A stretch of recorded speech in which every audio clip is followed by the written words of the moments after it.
I did just buy a home gym also. Like, You've been buying a lot of things lately. Yeah, I've been going nuts. Brandon's on a shopping spree. One of those machines that have all the different like weight things on them. Yeah. Oh yeah. Yeah. It's supposed to come this week, so that'll be fun. I hate setting stuff up. So that's going to be the biggest. Are you going to take the biggest? You're going to challenge David to an arm wrestling match next time?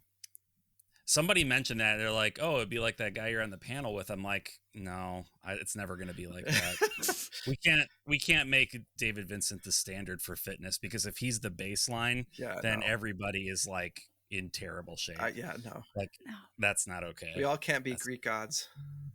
I know. It's not fair. Hey, everybody. Welcome to the JRPG Pursuit Podcast, the only podcast about JRPGs on the internet. It's not. There's a ton of great ones out there. Brandon. But we're one of them. We're one of the podcasts about JRPGs out there on the internet, and we are so glad that you've come here to join us today. I'd like to introduce myself. I'm Branden. And I'm Abdallah. And I'm Emily. And we have some really interesting stuff to talk about today. I don't know if you're aware, but Metaphor Fantazio has just come out to critical acclaim, right? We're talking 9s and 10s across the board. Everybody is just like wetting their pants over how great this role-playing game is. I'm excited to play it. I am like neck deep in 2 other games at the moment that I need to finish. But I'm going to be getting to it as soon as I can. I'm assuming you two as well are going to be playing Metaphor very soon. Waiting for my collector's edition. It should be coming tomorrow. Collector's edition is in transit. I heard that some people were having issues with those coming on time, because didn't the game came out, right? Yeah, I got my copy. Yeah, you have it. It's hard when it's a Friday release and you're shipping it, because I ordered it from Video Games Plus and they're on the other side of the country, in a different country. So I expected a delay. Right. Yeah. So anyway, we're going to get into more about Metaphor here in a bit. But to begin with, we haven't recorded for a few weeks because our good friend Abdallah was away, and he's going to tell us a little bit about his trip here in a bit. But I figured we would start out, maybe talk about some of the things that we've picked up in recent weeks. So Emily, why don't you go first? Sure. What do you got? I'd be happy to. So I did get one game. I've been trying to comment with a lot of the game buying right now, because I did buy a PC and I'm building it myself, so those parts are expensive. But I did get the one I talked about before, the Grandia HD remaster on the PS4. So I finally have this in hand, and very cool. That's the very copy you stole from Dollar. Yep, it was in my cart as I was about to check out, and it just disappeared. I nabbed it right under you. So that's cool. That's cool. Yeah. Grandia, have you ever played those before, I hadn't. Emily? No. A lot of the PS2 JRPGs and the PS1 just. Yeah, they're really good. Yeah. I think they hold up, honestly. Like it's elements of them might not as much, but the battle system is really cool. I think you'll I'm looking forward to especially the second one, because Miss Mandia always sings praises. It's the best by far. It's fantastic. I love both of them. But yeah, the second one is really good. Yeah. And in addition to this, when I was in Japan, I was on the hunt for a few things, but I think, as Dalla might talk about soon, it's a little bit hard to find things if you're like trying to seek them out in another country. But I was able to grab this Figma. It's my first ever Figma figure from the Good Smile US shop. And that is of Mio from Xenoblade Chronicles 3. And she was thankfully at MSRP on the US shop. So I was glad to have her and her long hair, because the scale figure that's coming out next year is with her shorter length hair. So it's nice to have some variety here. And I'm really looking forward to the other Figma that's coming out for the series of Uni. She's my favorite from Xenoblade Chronicles 3. So that's the one that's making me like, I can't start this. I know. Like, they're more but affordable. She looks really cool than scales. Yeah. It's true. I do, and I have justification for it, because I do have like a Xeno shrine. Yeah. Like I can put it with my Veltal figure and stuff. I know. Same here. It's like back there, but I have like ID, Weltal, Faye, and Don't go Yeah, too I don't crazy know if with I can. the Sam & Conco's 2 figures that I have on the shelves behind me, which I I don't can't think do is that. I it's can't not do. gonna I show just there. can't. If I I can't. if I move to a new house and have a better game space, maybe we'll consider that. But like, I am at capacity here. I I feel don't. yeah. You can't really tell, but Yeah, It's yeah. bad. I've had Yeah. to So put Mio here on my desk because I don't have yeah. room for Figmas on my shelves at the moment. Mm-hmm. Yep. I feel you. But she's great. I recommend it. I was really hesitant about Figmas for a long time because I didn't like the joints and how they look on some of those I don't like. figures. Yeah, Yeah. that's. But honestly, I think she I looks know what you great. mean. They did a really good job with her shading and the sculpt. 10 out of 10. I think like when you pose the figure and like have it sitting somewhere, yeah. you're not like you don't really notice the Yeah. joints and stuff. No. So it's You're She not moving has- it that often. She has such a nice Right. expression too. Her like little smiling, closed eyes face. mm, Just As long as the quality of the face and the painting and everything like that is good. yeah, and there's some cool action poses with some of them that you could do. Like they included a lot of different accessories. So if you wanted to flip it around like an action figure, you have so many resources to have different looks if Yeah. you want to change it up. So very cool. Awesome. Well, I picked up Silent Hill 2. I don't have that in my hands right now to show, but it's not a JRPG anyway. It's very good, I'll say, for horror fans and Silent Hill people. It's the new like platonic ideal of what a remake is. It's so good. Oh yeah. So good. Yeah, and you know, I don't want to toot my own horn, but I was not one of the doom and gloomers from the beginning. People are like, this is going to suck. Look at this trailer. I'm like, I'm watching the same trailer as you. It looks like Yeah. Silent Hill 2. What are you talking about? It looks like Silent Hill 2 with PlayStation 5 graphics. I don't understand. well, Yeah. wasn't it the developers or so- something, or who was handling it? That was where People were upset that it Okay. was the developer. It was Bloober team. Okay. And they were bad because ? There was like a couple of streamers that made fun of a couple of their games. Okay. And then they Yeah. got this reputation as being like, oh, they're terrible. They don't know horror. It's like, no, they're pretty scary. Like I played Layers of Fear. Yeah. And that played scared that the crap too. out of me. And Like they did Medium they're too, good. right? Or something. They did the Medium. Medium. Yeah, Yeah, that's, I that's think true. that's where I'm not people sure were what other a little bit hesitant, right? they were upset because of the way they handled mental illness, and I don't know what that Okay. means. I don't know what they mean by that. Like yeah. I haven't played it myself yet. I have it. I'll get to it one of these days and I'll pay attention to that aspect of it just out of curiosity.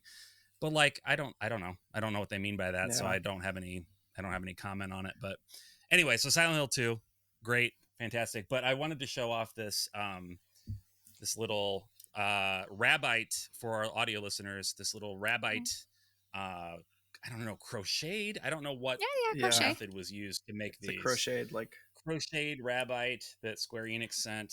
That's so cool. I love the it is crochet just- look that they've been going with some of their plushies.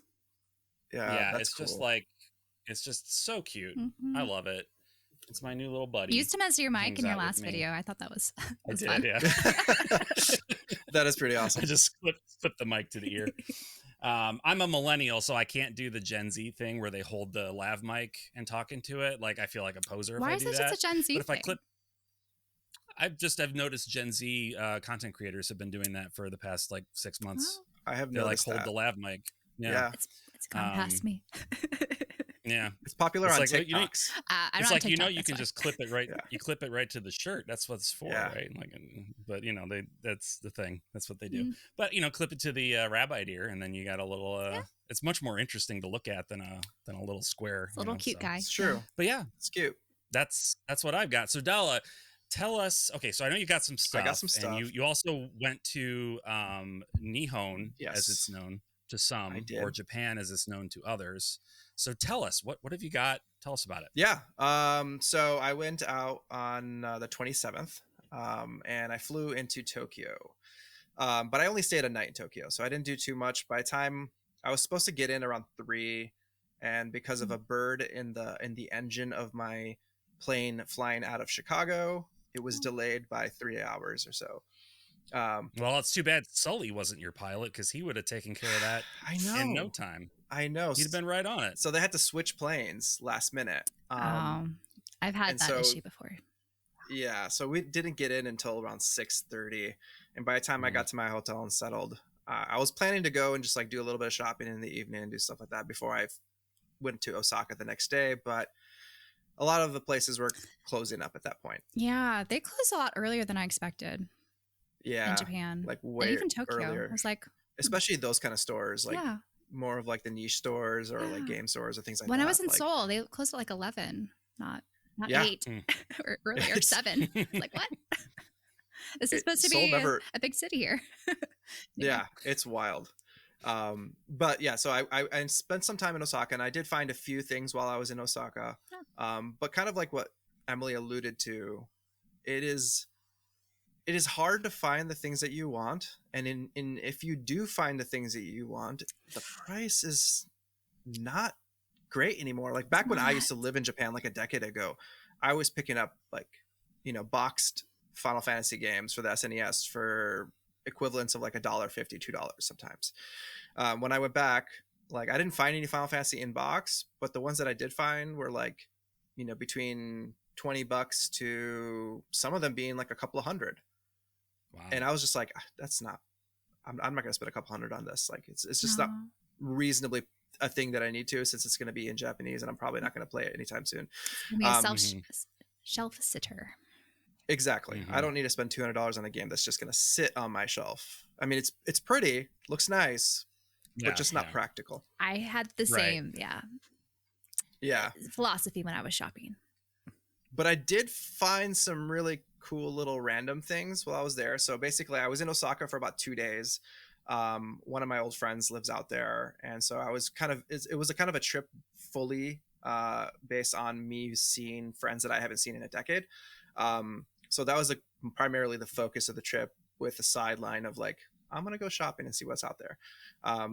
So Osaka, I spent a couple days there, and then I flew to Okinawa, which was so hot.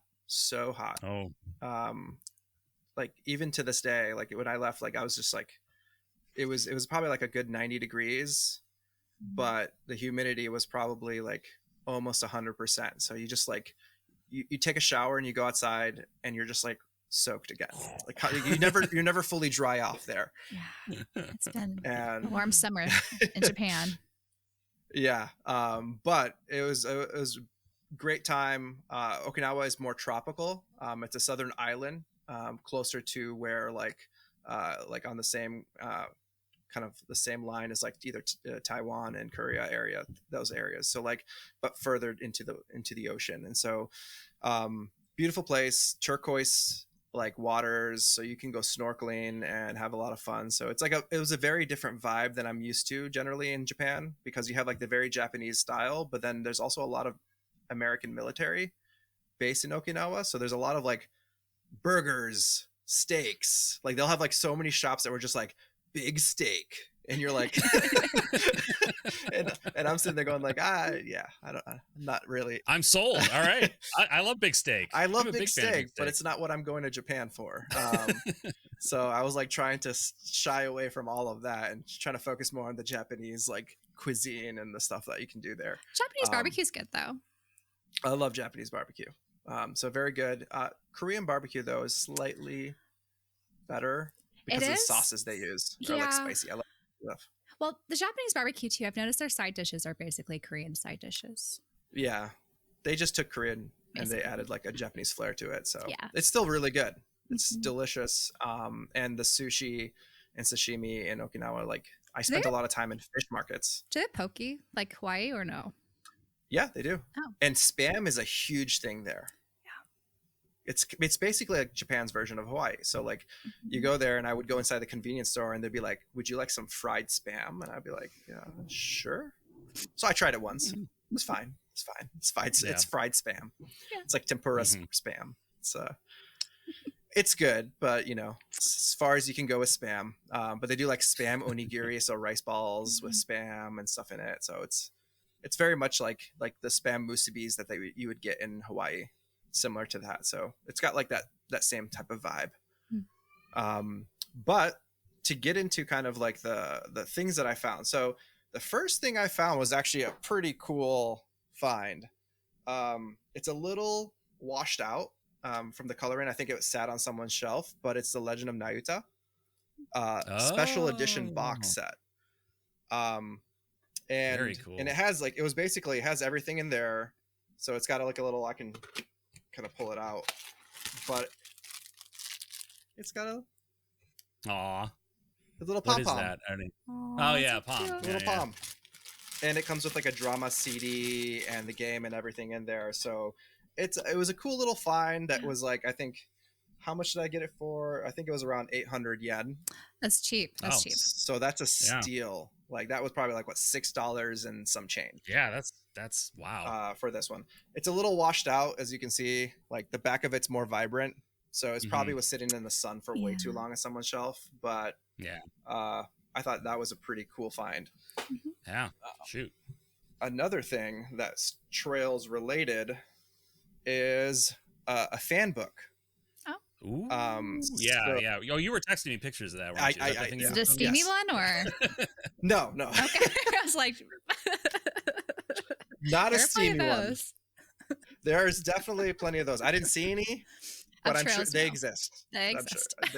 I'm sure they exist. If it exists on the internet, someone has done something with it. So, but the one cool thing I thought like Branden might like about it, and Branden, I'm probably just gonna give this to you. Oh, thank you. As like part of like a birthday gift. But it has music. Yeah. Like musical notation for a lot of the songs. That's so cool. So it was a really cool thing. It's got a lot of like artwork from the games, little like synopsises and things like that in Japanese. And it kind of, then the only thing I ask is like, you'll have to play them for me. Oh yeah. I'll record it and we can throw it up as shorts on here. Sounds good. Yeah, you lucked out with Trails. I did the same thing with my Xenogears piano book. Yeah. Trails is so hard to find in Japan. That's not online. It was so hard to find. Like I kept looking around and that was in Okinawa. You found that? I found this one in Okinawa. Yes, this was like in it wasn't a book off or a hard off, but it was like another resale-ish type shop. Another thing I found was the PSP Trails, Azure, and Trails Zero. Nice. Nice. And the pricing on it was ridiculous. 270 yen each. That's like a buck and a quarter. Yeah, it's like nothing. Yeah. And so that's just going to be some nice little like just shelf pieces. For myself. Awesome. So between that and the most random thing I found was Mario and Luigi Partners in Time, the American release. Maybe some from the military base dropped it off. Yeah, I imagine somebody who's like from the military base turned it into like it was a hard off, and somebody must have sold it back to them. But this one generally goes online for like, between $50 to $70, and I got it for about $8. Very nice. Oh, nice. So, not bad. Another thing I got for Branden. For birthday gift is Romancing Saga, Romancing Saga 3 in box, in plastic, all the things. Just a gorgeous, like, I just love that. I love all the Super Famicom boxes, and I just love that it looks like a VHS and it's super cool. Yeah, and like they do them landscape style like that. It's just, I know, I just love it. It's so good. Because I was asking like Branden, I was like, okay, I'm gonna go there. What do you want? And he was like, if you could find Final Fantasy in box, pick it up. And could not find that for the life of me anywhere. But I did find this, and this was the closest thing to a Square related I remember drooling over screenshots of the Romancing Saga series in like, I don't know if it was Nintendo Power or like Game Pro or something when I was a kid, and being like, I can't believe we're not going to get these games. They look so good. So it's kind of like a fulfillment of a childhood dream. No big deal. NBD. I try. I'm here to fulfill those dreams. All your well, thank you. That's awesome. Yeah. But for the most part, like that's I got a lot of little random things, like some art books, some things from like maybe some anime related stuff. I got like a little a music box for Final Fantasy because I found one for like, it was like $10. So it was to Xanarkin one. So nice. it was nice, and I even found some keychains, Trails keychains. So I got there's somewhere, I don't know where, I forgot where I put them, but that's why I'm not showing them right now. But they were They're awesome. So I got like 3 of them, I think. So Daybreak, I got, what's his name? Ash? No, it's Van. What's his name? Van. Van? Yes. Van Arkwright. Yes. Yeah. I haven't started the game, so I forgot his name. And I got a couple of From the Trails in the Sky. So Very cool. Are these the Nice. rubber keychains or the acrylic ones? acrylic ones. Okay. Very cool. Yeah. So I found You that, and then I found found an Charles acrylic, merch. I'm I know. jealous. I saw and then like one zero. one acrylic standee, Oh, Oh, and it was for the good old rabbit. What's her name? Black Rabbit. oh, Altina. Oh. Yes, Altina. Oh, Yes. Altina's great. What outfit Yeah. was she in? She was in like the black one piece. the Cold Steel the 2. Cold Okay, Steel Cold Steel 2, 2 I one. think, yeah. Yeah. Black Yes. Rabbit one. Yeah. Very cool. Yes. So I found that, and it was like all they had. It was just her, and then they had like a couple of a few other things, but it was just like scarce. It was like nothing to Slim find. pickings, man. I know. Everybody wants that stuff. It's so. I think so, or they just sell it online. Yeah, It's so that's niche. true. I think they just don't bother using those Yeah. secondhand stores. It's Falcom should have a store, shouldn't they? Like they have enough merch. I agree. It would be They nice. have an Like, online store. getting their own like. I've Yeah. purchased I many know. things wish in I the had a online physical. store, but yes, I would love Like a that would be physical. great if they had a little shop. You know, it doesn't have to be. The you know, Costco Nintendo stores store or had some whatever, stuff I but- saw, but you have to get it when like it's a new release. Otherwise, it's like picked over. Like I Yeah, only saw like we need- XXL large T-shirts. That's Sadly. true. I did get a one T-shirt. It was like a Mega Drive one for the Nice. Sega Mega Drive, and it was like it kind of glows in the dark. You know, it's just like a black on black, kind of like a black like imprint of like the Mega Drive logo. Mhm. And then this is also from I'm a huge Japanese baseball fan. Oh, So okay. this is the Hanshin Tigers. So Osaka's wow. Tiger. Oh, They cool. won. They're pretty good. They won the last championship. So huge Did fan. you see the Dodgers guys. player, the Japanese Dodgers player, all over Japan? He's everywhere. He's everywhere. He was like on the Nintendo Yeah. Switch stuff. I was like, oh gosh. Otani Yeah, is that's his name. is super popular. Yeah. Um, The friend I traveled with was a He's- Dodgers fan, and she was pointing it out to me. I was like, oh, yeah, he's on every TV show, every variety show talks about him. It is constant. yeah. And the swimmer too, who did well in the Olympics, he was everywhere. as well. Oh yeah, that's true. I'm blanking on his name. But it was Yeah, kind I of don't remember his name interesting. either. Anyway. But Well, that's Yeah. fantastic. Like Yeah. you got made to out see with old stuff. friends, you got to shop, I did. and that's what you want it to be. Exactly. That's what you want. it fulfilled all the needs. Very a cool. trip. You didn't get stuck in a typhoon, so that's good too. No typhoons. No, luckily, Yeah. somehow I did not. I was was talking to my wife about our trip to Japan next year, and she's like, "Yeah." She's like, after I heard Emily's thing, I was like, looking at typhoon season and trying to figure out. She's like, "It is going to be typhoon season when we're there." She's like, "But hopefully it'll be early enough that it won't." You know, so I don't know. We're thinking about we're starting to plan already. So If you're on the mainland, it should be okay. Like I was on Yeah, an island, yeah. just don't go on an island. right. Yeah. I mean, we are going to Okinawa. Oh, you Like are? that's a, Okay. a non-negotiable. Yeah, for sure. But other than that, we will be just on mainland Yeah. Japan. So Their infrastructure was But pretty that's good. fantastic. Though, so. Anyway, but yeah, I'm glad you had a great Yeah. time. that's wonderful to hear. Yeah. So to shift gears a little bit, Sure. we are talking about broadly graphics in JRPGs, and do graphics matter in JRPGs? Like, for me, I can say just to kind of start the conversation, and I know we've got some specific things to talk about, but like, I understand that there's certain genres of game where like graphical performance, frames per second, legitimately matter to the gameplay experience, right? If you are Mhm. playing a Twitch shooter kind of deal, first person shooter competitively, you need your frames per second to be high because it legitimately makes a difference between whether you have a good play or don't. Yeah. Mhm. But for me, it's never been a concern. People are like, oh, the PlayStation 5 Pro, it has great graphics and it does 60 frames per second. And I'm like, I couldn't give a crap. Like, whatever, Yeah. But I know I'm not the only type of person that exists. So, Sure. anyway, so now we were kind of talking about this before we started, but there was some kind of controversy around Digital Foundry and Metaphor which just came out. Yeah.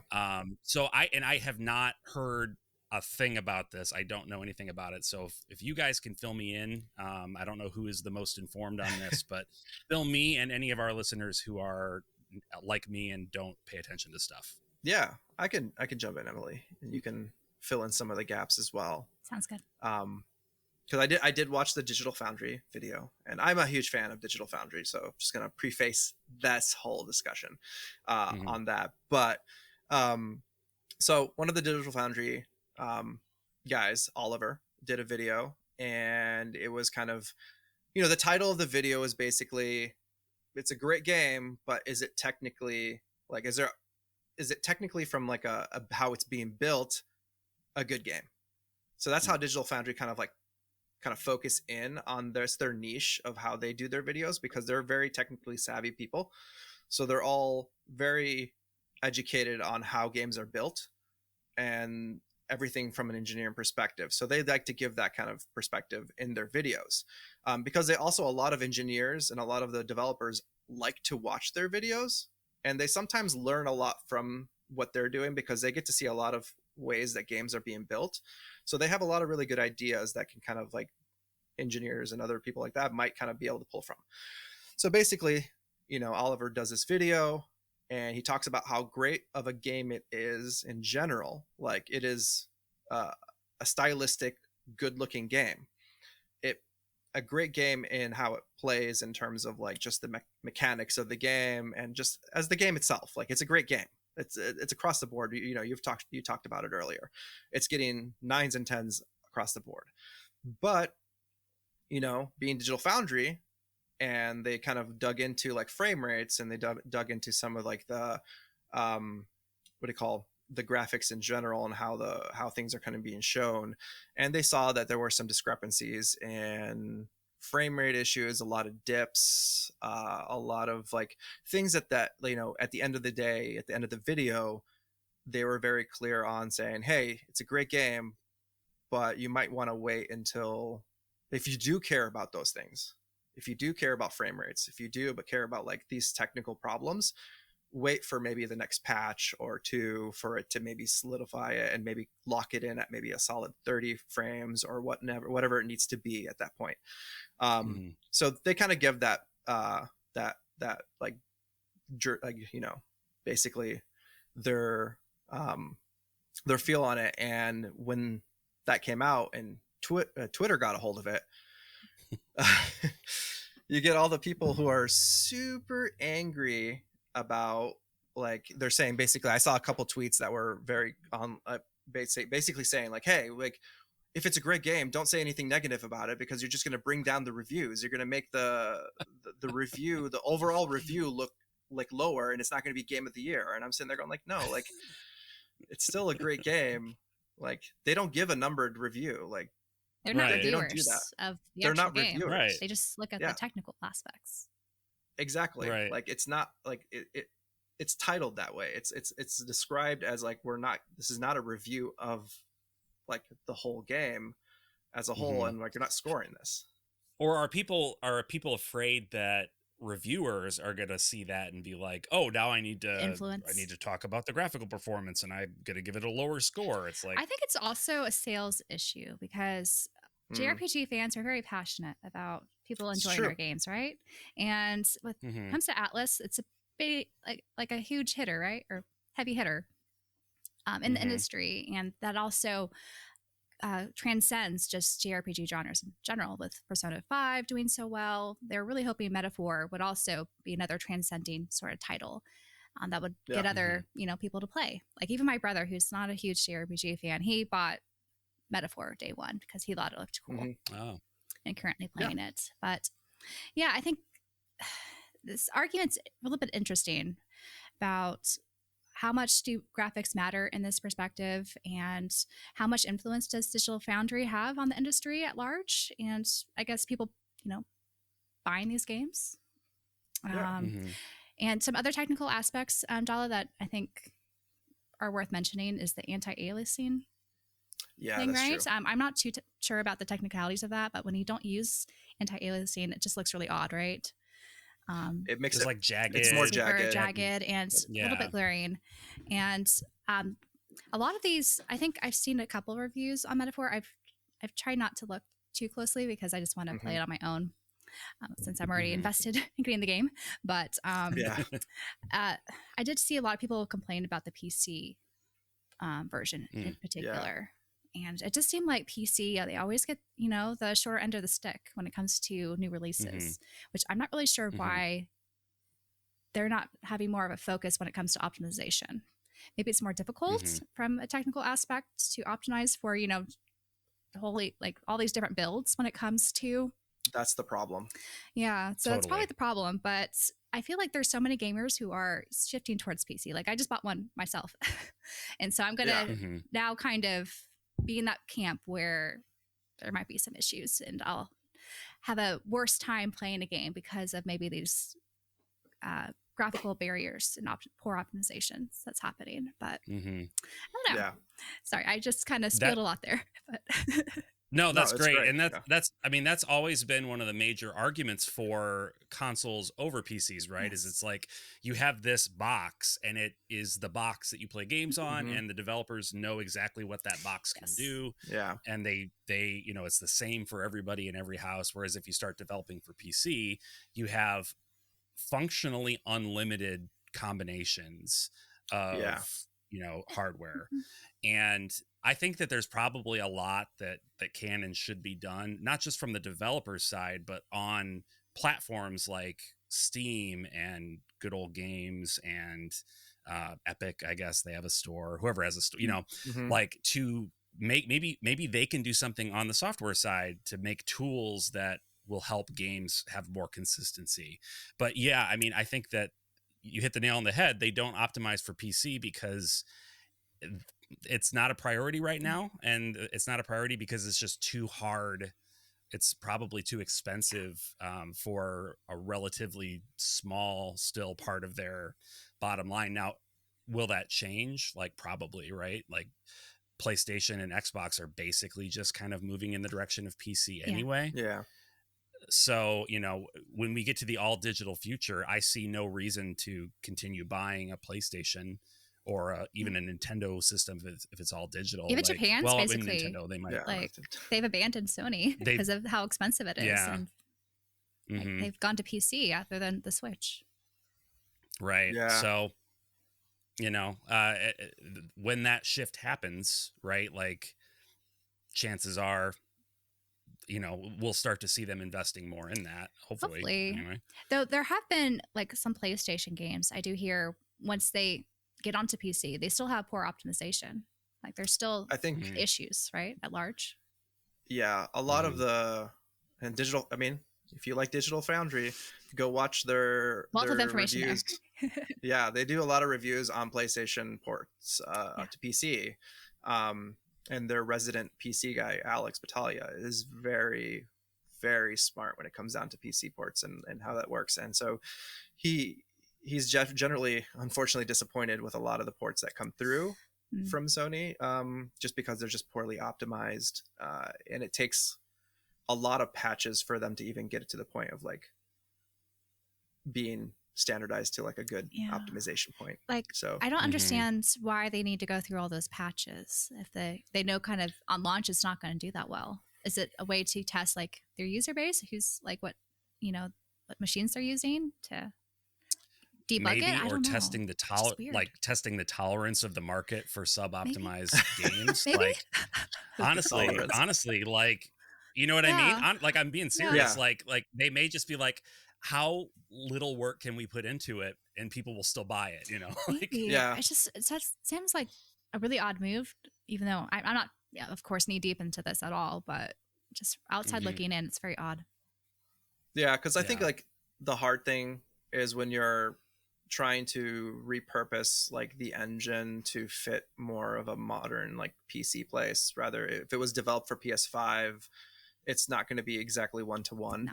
And so there's going to be like a lot of optimization problems that come with that if they're not used to it. And Sony, I think they're still getting, and the developers that are probably working with Sony on these specific ports are getting used to it. I know some of them are better than others. Some developers are more like used to it or understand how to optimize it. And it depends on what the tools are using, if it's like Unreal Engine or, you know, things like that, like and how well they have a QA process as well. You know, it's probably a learning kind curve, right? I don't think I heard any backlash about Final Fantasy 16 when that came. It's a, or correct me if I'm wrong.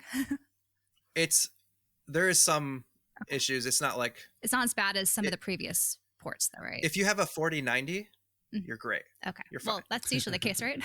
But that's like brute strength being that through. But like if you're using if you're a typical person with like a mid-range video card and a mid-range like CPU, it does I think struggle a bit in terms of being optimized well enough to handle something that isn't just as brute strength as like throwing a 4090 at it. So even if you have a PC that is basically as powerful as like the PlayStation 5, it's still going to struggle. Yeah. Just because they didn't optimize it for the hardware or whatever. Exactly. There's some optimization problems and it also has to do with how they're dealing with like DLSS and upscaling features and things like that, and whether it's like doing exactly what it needs to do. Because that stuff got very complex, and I'm not one to kind of jump into that kind of topic just yet. Yeah, that's that far into the weeds. That's too far into the weeds. But so there's a lot that kind of goes into that just tends to cause a little bit of issues back and forth depending on how like the visuals might look. So yeah, I see. But do you think the visuals are mostly impacted on action focused games? Like how about the turn-based JRPGs that we also have seen, come over to PC? Those usually don't suffer to such a degree, right? Maybe that's where a lot of this like backlash is coming from, because there is like Metaphor is mostly a turn-based game. Like there's of course action sequences, and then you can get into the turn-based. But maybe that's why they're like, don't be so nitpicky about it, and they don't want sales to suffer and less crossover. Happening. I'm not sure. Honestly, like my opinion is just like it's not going to really suffer the sales. Like the sales aren't going to go like bad. Like if you love Atlas, like you're gonna buy the game, and even people who aren't that big into our JRPGs are getting interested in it just because it does look like a very cool game. Like the art style, the art direction. I mean, that's the beauty of this game. Like even with the graphics not being perfect, it's stylistic. So you can get around it. Like it's not going to be perfect, but it's going to age really well because of that stylistic approach. And so like, sure, like, Digital Foundry is going to talk about like how it's, frame rates and things that they're not doing and how it's not optimized, but that's only just kind of helping the developers then to maybe understand, because they do work a lot with like, wouldn't they understand that though? I feel like when they're in the dev session, they should know this. They should. And if they did, we wouldn't have these problems. I don't know. Maybe they're just kind of forced to. It's not necessarily the developers. It's true. It could be a timeline thing. It could be a timeline thing. Some people sometimes a lot of games come out and they're bugged to all hell because they were forced to go live or release it on a specific date when they probably should have pushed it maybe a few months for it to be fixed up a bit, because we know maybe they'll have a patch out in the next 2 months that'll fix it, but they could have just waited to release it when that patch was ready.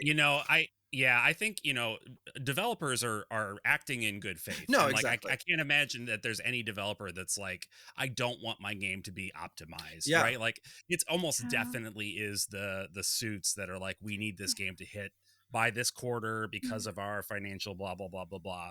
But also, but to what degree do they need to be, optimized? Like if it's just fine, but it's not like the best it could be. Like I feel like you could always improve something on some aspect. Yeah, sure. Yeah. And the funny thing is like people getting upset with Digital Foundry. It's like I see people like stumping for specific games or specific companies on the internet. It's like, you're not a shareholder, bro. You don't benefit from Metaphor getting good reviews. Like they're very invested. Calm down. It's okay. Like you got to get comfortable. You got to get comfortable like me loving games that people think are dumb. Just like, don't worry about what all the reviews are saying. Just love what you love. It doesn't matter. Who cares? Well, exactly. They just hope that more games like that will come out. Like usually if they get panned, I mean, then I think there's they a will. financial issue. I think they will. I think they will. Like it's a super well reviewed game. Oh, It's for Metaphor, for selling. sure. I'm assuming Yeah. like banana cakes. Yeah. So there's going to be it's probably their third pillar. Well, it depends what Microsoft thinks, I series. think, because they are the ones heavily investing in Sega right now. Yeah. Yeah. So Well, that's an interesting. Hopefully there's some division there because I do not trust Microsoft. I don't think there's any division there, actually, if you've been paying attention to how people present these Atlas games now. Well, I know that I know that YouTubers, content creators in general, are not allowed to mention that it's on other platforms. Like they can only talk about it as being an Xbox game, right? Or they had to list it first, or Wasn't something. They had to list it for like there's some stipulations up to a certain point maybe where they couldn't talk about it being on PlayStation or PC or whatever. Like that's weird. I don't like Microsoft anyway. Anyway, so so optimization, yes, is one whole side of this, but like broadly speaking, do we care? Like, do graphics matter to us in JRPGs? Like, I can say for me, good graphics are great. I've played Final Fantasy VII Rebirth. That game is gorgeous, and the fidelity of that game goes a long way towards making the emotional moments hit and to kind of like fulfilling that childhood vision that I had in my head. Like my imagination playing the original game when I was a teenager, seeing it realized like this is like, wow, this is incredible. So I don't want to say that they don't matter, but for me, it's like art direction is actually way more important than graphical fidelity in general. Like Harvestella, I don't want to spend too much time on Harvestella. Are you sure, Branden? Every episode. God knows everybody. At least one time you bring it up. It's all right. Everybody's sick of it. But like, here goes Branden. That game is let's just say comfortable on the Switch. You know what I mean? Yeah. Like it's not a super graphical powerhouse. I had to put the demo down because of that, actually. But it's like just the art direction is so. I played it on Steam. Beautiful. Like it's well thought. Yeah. Like it's a thoughtfully designed world. Yeah. And they make use of the tools that they have. And that to me is far more important than anything like, frames per second or 4K 60, whatever. Like there are some games though that I do like, they very much struggle on the Switch. For example, Rune Factory 5 for me, I had to put it down because it just was not fun playing it with all the inconsistencies that were just, graphically just irritating to the eyes. And that's not even like something that, needs to be like super optimized or anything to like have the right action sequences and things. It's just, sometimes it just lowers your enjoyment of playing. I don't know. Like, sure. You're talking about like specifically like a frames per second kind of thing, because I know that game one had a lot of frame rate issues, and just that one, things would come in and out of the photo, the picture, and it was just not fun. It was a lot of pop-ins, yes. Yes. And did they never fixed it on the Switch? Like, it's great on the PC right now, but wow, it's okay. Well, I was waiting actually. Because I got it at launch, I played it for maybe 5 hours, and then I sat it down, hoping maybe there'll be a patch soon, but there never was. Yeah. Wow. Okay. Well, so sometimes the patches don't come. When you get into situations like that where the deficiencies in presentation are actively damaging your enjoyment, that's a whole other ballgame, right? Like that's not even. Yeah, there are people who are like more so sensitive too. I don't think I'm super sensitive. Like I play plenty of games on the Switch, and then I'm fine. Yeah, I can be a little sensitive, like especially if it's like something that shouldn't be, like if it's dipping down resolution wise. So like let's say Xenoblade Chronicles 2, one of my like I love that game to death, but there are like that game struggles. There's struggles hard. Like when you're in handheld mode and then it dips down to like 360p. And it's just one blurry mess, and you're looking at it, you're like, okay. Like that never encountered. Like that only happened maybe in a couple areas, and wasn't for that long. I don't know. So when I played that game I originally, I was was very playing the Switch sensitive to Lite, it in the game. so maybe that's why. Like when you have the smaller screen, Yeah. I zoom in as watching. Yeah, it was. I think it was a pretty well documented problem that people brought up with Xenoblade. I never played it handheld because I'm a TV boy, so I never had that experience. But I did hear about that quite a bit. People upset about the resolution dips. I mean, and I love the stuff, game. Like it ultimately, like every time I'd see it, I'd be like, okay, please, all right, let's move on to like let's get past this part. The thing is, it could have been more breathtaking, like with all the scenery and then built environments and things. That I think it, like if it was at the same sort of optimization as say Breath of the Wild, I think it would have shocked maybe more people and gotten them to play it more and have fewer controversial, hot takes in the beginning. Yeah. But I do hope that Takahashi-san decides to put a patch on that for the Switch 2 whenever that comes out, so that way it can. There have been patches on the Switch, the Switch we have now. I think there's been at least 6 different builds physically, but like a Switch 2 patch, but a nice that will Switch 2 patch would be cool. I agree. So that way we can play it in like maybe full 1080p. Were there as many issues with that on 3? There were a few areas I had. Not as bad, but yeah. They weren't as but yeah, it was not as bad. It wouldn't go down to like 360p, like resolution wise. Like it wouldn't get like that blurry mess that 2 would get into.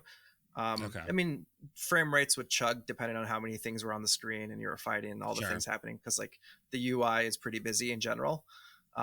Add like all those different enemies and stuff like that, it kind of causes like a little bit of frame rate dips, but like it's an RPG and it's like a little automated, so like you can kind of it's not like it's like truly an action based game, so you get by with it, like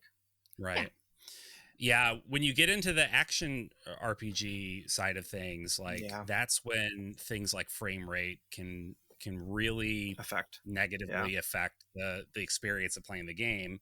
So like Rune Factory 5 is an example of like people that's a basic about the frame rate being action so RPG, bad. But like if you go into something it's not like, overly complicated. Like I think we're talking about before we started. Ease 10 got I think taken off of Steam in Japan because of just how poorly optimized it was, and that relies so heavily on that their action sequences and how smooth it is. Yeah, especially with Ease, like it's such a like heavy and fast action game. Yeah, that like you need it, like you need that perfect frame rate. Yeah, if it's acting up, then it's really gonna, I think, suffer. Yeah. Is East 10 is coming to the Switch? Yes. That's wow. Okay. I think they actually optimized it on the Switch. They did. Yeah. Okay. Well, that's good. I think when I played the demo on the Switch, it was fine. Okay. Yeah. Cool. But like ultimately, I don't believe, like from an RPG perspective, a JRPG, like graphics wise, it's not the end all be all. Like you don't go into, we're still sitting here playing, 16-bit styled, 8-bit styled, indie RPGs and things like that. Like I'd argue there's still like that's like another type of graphics that people do. They would reach for a game because of the style or because of how it looks. So the perspective of do graphics matter? Not just like top of the line graphics, but what it looks like. Yeah. Your preference for particular styles. That's interesting. Like HD 2D remastered stuff. What they did for the Star Ocean Second Story R. Yeah. I feel like with JRPGs, and I don't know if this is like my take or like, what you guys think about this, is that like there's more nostalgia in the culture of JRPGs rather than like, the only thing I would say that comes neck to neck with that is platformers. But like from a JRPG perspective, it's like, it's a very nostalgic fan base where like a lot of people sit down and they still talk about how like Chrono Trigger's, one of the best RPGs, the like, SNES RPGs, the PS2 era, the PS1 era. There's like these different niche eras that like have different visual styles that people still call back to and like have a very big passion for that. And exactly. And celebrate that. And so like, it creates this easy way for like, people to be okay, let's say, with like there being, games that are like 2D, 3D, looks of it. It's like that modern take. And then there's like, so like I think there's like the culture kind of runs on that nostalgia that like allows for that feeling, I think. I do think it's generational though. Like not everyone grew up, you know, with this 8 or 16-bit stuff. Like maybe Kingdom Hearts was their first RPG or JRPG. So they have a different perspective of what's nostalgic for them. I think we'll be seeing that more as years go on, but like I'll continue to beat the drum. I'll continue to beat the drum for art design being the most important aspect from a graphical point of view, because, you know, not every game can or should be Final Fantasy VII Rebirth. Yes, and I would argue that it's probably to the detriment of the industry if we set that standard as like the state of the art photorealistic graphics for everything. If that's what we come to expect, games cost so much money to make. Even like an indie game is probably costing more in time and money than like an indie film, for example. Like, you know what I mean? And an indie film can be quote unquote successful without needing to make back millions and millions of dollars in development costs, like a smaller scale, like a AA game, for example. So and a big part of that, and something that I know that Japan's like Japanese developers struggled with as we moved into the HD era, is the graphics side, right? So, you know, you get games that use these stylized sorts of graphics, whether it's a 3D game like a Kingdom Hearts, Harvestella, whatever, like, you know, using the 3D engines, or something 2D, 2D, HD 2D, whatever, using these engines that they've built. Like, the more mileage they can get out of art design, I think the cheaper games will be to produce, and the more optimized they'll be because they know how to use these engines, right? They create these engines, you know. Look at the Yakuza games. To me, I think reuse these assets all the time, and people love their games. They don't need to, reinvent the wheel each time. Yeah. Like, look at like Souls games, like From Software reuses assets constantly in all their games, and so they're they grant success from those types of situations. And like, and Branden, that's a good point, because like, I mean, that's the whole problem with the state of gaming in general. If you look at now, it's like you have all these, like, look at Sony with their every game has to be a AAA, like, the third poor person, sweating. Like, exactly, it's got to be this specific style that is like so photorealistic, or so much money needs to be poured into these things. And if like you're just like, it's causing a point where like you're not getting any games coming out for a year, because it just takes a decade to build these games and to build them right. And that's where it comes down to it. They just bomb, like Concord. You spend 8 years on Concord and put it out to the sound of a wet fart, and it's like, that's it. Like, it's over. And I'm not, I'm not trying to make light of their plight. Like, it's not the developer's fault, but like, you can't chase that. It's a race to the top. For this graphical presentation on games, and like, it doesn't have to be that way, and I argue it shouldn't be that way. Like, there's that meme that's like, I want games that take longer to make, where developers are paid more money for worse graphics, and I'm not kidding. Like, that's kind of like, honestly, like, that is the direction we probably need to move for sustainability of the overall industry. And JRPGs are they're a part of that. Like, we have the 2 or 3 companies at the top that are putting out, I mean, admittedly beautiful freaking games that are great, but also it's not, Final Fantasy VII Rebirth was and 16 were financial disappointments. It's like, that's crazy to me that the bar was set that high because of the cost to make the game, that these games are disappointments. Limitation of I remember too, you can purchase them. I remember the Tomb Raider reboot, when Square Enix put that out. That sold millions of copies, and it was a disappointment. It didn't meet sales goals. It's like, there's a problem here, and it's not the developers. If you're spending, if it's that bad that you're spending so much money where if you're selling millions and millions of copies and you're still coming out like below the expectation, you need to reevaluate how much money you're spending in development and like also cut you back. won't last like, long if you keep doing that. Exactly. Do we think that's part of the reason why Falcom has been able to sustain itself for 45 years? 100%. Like, their games have never been the most popular in the genre. No. But they are cranking out. They're a nice small team, game. And they reuse assets all the time, and they focus on what their fans like, which is characters and story, and some cool battle mechanics. Yeah, like their graphics aren't anything to write home about. No. Like they're good. I like them. Like every now and then, but like every little arc that they do has improvements. Yeah. When they upgrade their engine, because I think in the original Cold Steel 1 and 2. I think they were even using the free Sony engine at the time. Probably. Like they were using the free engine that they provided, that Sony provides to developers that nobody uses, but Falcom used it. I played those on the Vita. No, I think those they are have their own engines and stuff very interesting to look at now. Oh, that's true. Yeah, I can imagine. But just imagine with me what the industry would look like if there were 50 Falcoms just like doing their thing and not 50 of them would be too many games. I wouldn't have enough time. That would be saturation. Too much. That would be some saturation a little bit. So maybe that's like the other side of the extreme. So let's find a happy medium. Maybe like 10 or 15. Yeah. Well, it's like to me it can start to become like movies, where like there's a billion movies that come out every year. I don't want to see movies are 2 hours long. How long are games, especially JRPGs?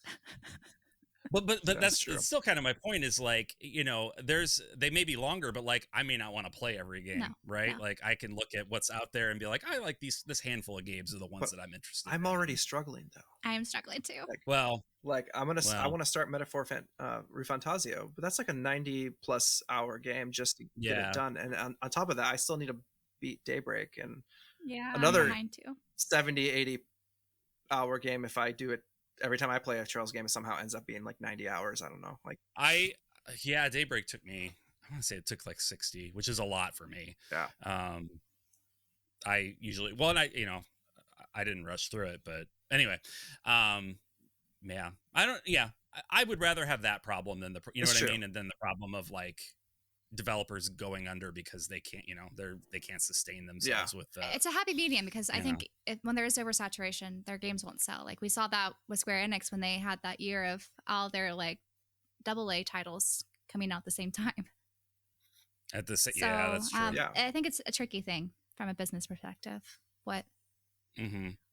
It's a weird industry. Like as much as I want it to be like directly parallel to something like movies, there are some unique elements to it that's like that complicates it a little bit. But I still like I said, I stand by the art direction is way more 100%. Important. I think so. Than graphics. So like, I will say, I'm getting a little tired of the HD 2D look of like Octopath. You and a lot of people. So I think you have to be careful not to reuse assets too often. Yeah. Or I agree. Also, maybe give a new spin. Like you could, use the same engine, but make it look a little bit different. Because I think that it was what Star Ocean did was an interesting evolution of that, and I think that looks different enough that I'm like, okay, that's cool. I'm like still that's not sure if I like it. To be honest, it looks a little bit odd. It's. I haven't played the game yet, but like from the trailers, I don't dislike it. I'll have to see how it is in motion, like in game. But you played it, right, Dog? Yeah, I beat it. I mean, I liked it a lot. I think it, like for Star Ocean, because it just looks like a very nice version of the original Star Ocean game, because like it doesn't really steer away too far from that, and it just adds more like depth to what Star Ocean looked like on the PS1, like Star Ocean 2 game. But I totally get what Emily's saying, and I'm glad that they don't do too many of these games. Yeah. Like I know there's enough of them now, and I know with Dragon Quest 3 coming out, and then 3, 4 and 5, that's going to be, or was it 1, 2, and 3? 1, 2, and 3. 1, 2, 3. Yeah. 1, 2, 3. So those are going to be, another 3 sets. So I'm hoping that they take a break with the art style for a little bit. No, they're not. how would you come back with feel? the Bravely, or what's it called? It's the thing that was on the 3DS, that Bravely Default, that style. It's two. Yeah. Well, I was The going 2D to ask how you guys would feel if like Octopath Traveler adopted the HD 2D style, and that was the style of that series, and every game was some, evolution of that style. That makes And sense. not every AA game that comes out from Square Enix is in HD 2D. Do you think that would be better, or Yeah. would you still feel like it's getting old if it's just in the one series? I'm fine with it sticking to like what like Triangle Strategy, if they keep this art style. It's just some of the new IPs, I'm just a little bit skeptical. Does this need to be in the same style? Yeah, I don't know. I can see like remaster or remakes. Like if it was a remake of a specific type of game, like Chrono Trigger. Do you want to see that in costs. that style or not? Absolutely not. Exactly. So Chrono Trigger, I wouldn't want to see Chrono Trigger. Honestly, I would rather just them to do a pixel remaster of a Chrono Trigger game, like of Chrono Trigger, like rather than they do have try pixel to remaster. You're modernize. right, in their back pocket. Yeah, like I would rather see for like those kind of games, because like I mean, Chrono Trigger is so like divisive. Like I feel like it'd be I mean, I guess enough people like it, but I don't know. People like it too much, I think, is the reason they're scared to do anything. What I really want them to do is bring back PS1 graphics. Like just make really nice versions of PS1 graphics where you have like the artwork PS1. steel frame background, like how Chrono Cross is, and how like those games in PS like Final Fantasy 9 where you have this beautiful artwork in the background that acts as the backplay, and then you have these really like nice, at first I was 3D models. I thought you were gonna ask for the polygons back. I was like, maybe not. I don't think this is No, well. not now. You can make the character design and like the buildings and everything like more modern looking, but like you have that like it's like basically how they try to remaster Chrono Cross and those things. But if they actually did it with this like with the ability and the technology that they have nowadays, you can make a really cool like PS1 styled graphics. Make the character models look like they fit in the world, but exactly like use that same like 2D, quote unquote 2D background style. Yeah, because if the background even if they're 3D, like having a static camera achieves the same thing, right? So however you want to build it, fine. Kind of like, but like Fantasian. Like if you look, Fantasian is like actually like that's exactly what Fantasian is. It's basically just a picture of these models that they made real clay models. So it is like just an image background that they then took and they put like characters on it, and so it's got that PS1 vibe. I'm fine with that as long as they don't do the stomach wrenching animation transitions that they do in that game. That I mentioned it in the preview thing I did for it, but I was playing that at the Square Enix thing at PAX, and I was like getting sick to my stomach with the camera like yeah. Oh gosh. It's like you don't need to do that, guys. That's a lot. It looks good. You don't have to. It's not necessary. I'm assuming that there's going to be a way to turn that off or minimize. Hopefully the options. There's if I'm getting sick to my stomach, I could play VR like semi frequently and I'm fine. If I'm getting sick to my stomach, people are going to get sick to their stomach. Oh yeah, that's true. But I don't know. No. I think I would like some more innovation when it comes to the art style. Like it doesn't have to be like super costly. Like it could be like more of like a watercolor style, or like I think there's definitely a need for more like a creative sort of like cell shading or other type of graphical stuff. Just add some variety. I like variety. 100%. Like, and that's the thing, right? If you have the strong art direction, you have a team that's like, we're going to create a unique graphical style for this game or this series. Make it signature for them. And signature style, lean into it. It's hard to do. It doesn't have to be. It is. It's not easy, but like there's enough talented people on those dev teams that can do that sort of work that like it's really up to the companies to decide to take a chance. That's true. It's like, what is that one game? The Relink. What is it called? It's based off like the fighting game that just came out recently, like not too long ago. Fantasy? Oh, Granblue, yes, Granblue Granblue Fantasy. Fantasy, yes.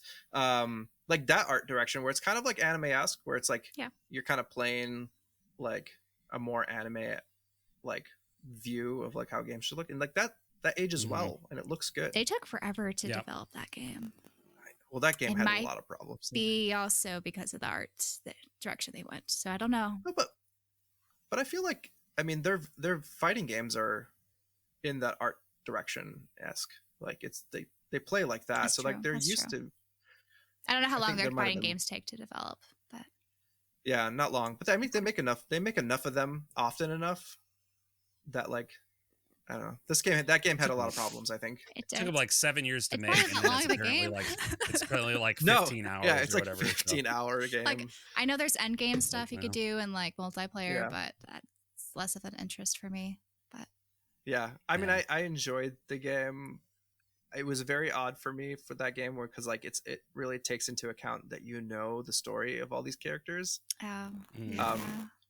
So like it kind of just throws you into like the world, and they're all like as if you've been playing Mm. the fighting games and you know their stories for so long. And I've never really played the fighting game, so Not a fighting game guy.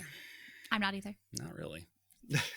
I've dabbled, but I'm not very good at it. I did the Persona 4 fighting games because I wanted the story, and that was, that's pretty much the extent of my experience. Street Fighter 2 when I was a kid, so that's it. Yeah. I've seen Mortal Kombat. My brother used to have that on the Oh yeah, PS2. I played my fair share. Oh, of, yeah. Mortal I was just As a letting kid, I mention it. played a lot I of didn't Mortal get the Kombat. combo thing. I was a kid. No. Well, hey, I think we have had a pretty good discussion. I think the topic of how important graphics are is actually really complicated. is. Like you might think that it's simple, but there's a whole lot to it. Yeah. We've touched on a few things, but let's turn it over to the audience and say, hey, how important are graphics to you, and for what reasons? Like what do you like to see? What do you need to see? Let us know down in the comments if you're watching on YouTube, or send us an email, jrpgpursuit@gmail.com. Check that out. Check out that email you sent. Wow. Yeah. Branden. Wow. It's getting to be that time. Yeah. It's getting to be that time. We for can't me. take him anywhere. I don't go anywhere. That's my problem. I don't have any life experiences. We gotta hit So, up some conventions. Get out there. We do need Yes. to hit up some conventions. One of these days. Maybe we'll do a live show one of these days. That would be fun. Yeah. Yeah, we should probably talk about that, shouldn't we? But anyway, so yeah, let us know your thoughts on the importance of graphics in JRPGs in particular. And let's go around and talk about where we are on the internet. Dalla, why don't you go first? Yeah. You can find me on Twitter/X at Dalla998. Yeah. Awesome. Nice. Emily? You can find me over on YouTube and on other social medias at Orbitology. And I am on YouTube at Just the Gems, and on Twitter at _Just the Gems. Still stuck with that underscore. One of these days. Let's make internet username squatting illegal. All right. That's my stance in 2024. Makes internet squatting It's been illegal. 5 years. You gotta give it up. It's very frustrating. Yeah.